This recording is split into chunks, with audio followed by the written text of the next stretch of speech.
Everybody, welcome to Monday. The S&P 500 was down 0.4% today.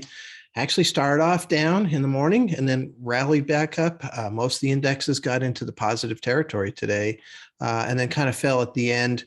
Had some, back and forth news about what was happening with Russia and Ukraine was the biggest driver today. And at the end of the day was the announcement that the U.S. was moving out of their embassy in the capital of Ukraine. So, that was seen as a negative in terms of what might happen there.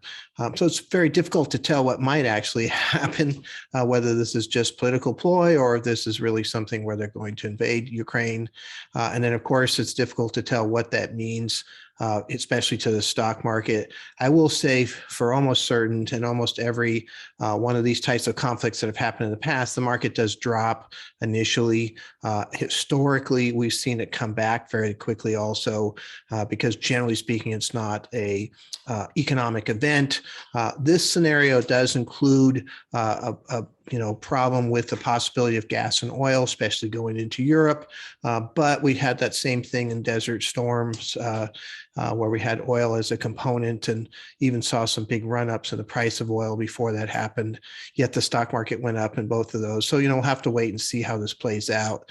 I would say that if you look really closely today, the market didn't move down that dramatically based on what was happening with this news. So I don't know that the market is that worried about what's happening right now, but we'll have to wait and see what goes on.